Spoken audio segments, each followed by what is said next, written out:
Morning friends. तर सकाळचे वाजलेले आहेत 9 आणि आता आपण बनवत आहे मस्त चहा. तर बस आपण मागच्या साईडला बघतो तर काय आपला मस्त गहू वगैरे काढलेला होता. आपण त्या पंजेनी पंजे मारून ठेवलेली होती. मस्त शेत वगैरे तयार करून ठेवलेलं होतं. मस्त आपल्याला चहा तयार करून आपल्याला जायचं होतं घरी. तर मग काय आता दूध तर नव्हतं, तर मग म्हटलं चला काळा चहाच बनवायचा.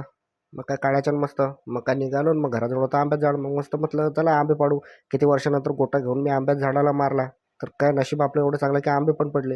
आणि नंतर घरी जायला निघालो तर मग काय मग लागलं आपल्याला बार्शी टाकले रेल्वे गेटचं ट्रॅफिक. ट्रॅफिक पण एवढं असते की एवढं लवकर लागते ट्रॅफिक की खूप लांब. मग निघालो आपण घरी जायला.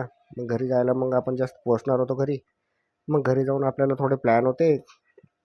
प्लॅन पण असेच काय नव्हते, रँडमली प्लॅन होते की बस म्हणजे असंच प्लॅन होता की व्हेज पुलाव वगैरे करू, जेवण वगैरे करू आपण. आणि ऊन पण एवढं भयानक तपत आहे की काय सांगू तुम्हाला. वातावरण तरी अकोला जिल्ह्याचं तरी सपोज आता 44 डिग्री सेल्सिअस सर्वात जास्त अकोला तापमान.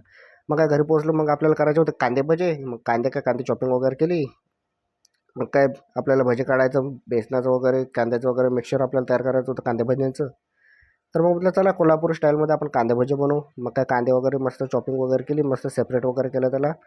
आणि मग काय कढईमध्ये तेल टाकलं. मग कढईमध्ये तेल टाकल्यानंतर वाट पाहत होतो आपण की कधी तेल गरम होते, कधी तेल गरम होते. मिक्सचर तर आपलं तयार होतं.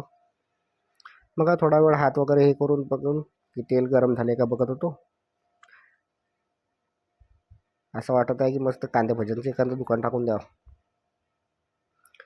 तेल मस्त थोडं थोडं गरम झालेलं होतं. मग म्हटलं थोडंसं पेस्ट टाकून बघा त्याच्यात की गरम झाले का. आहे आपलं थोडंसं गरम झालेलं आहे, थोडंसं बाकी आहे. मग काय आपण मस्त कांदे भजी टाकायला सुरुवात केली. मग बघूया म्हटलं कांदे भजी कसे होतात. दिसत तर चांगले आहेत पण खायला कसे आहेत हे आपल्याला माहीत नाही अजून.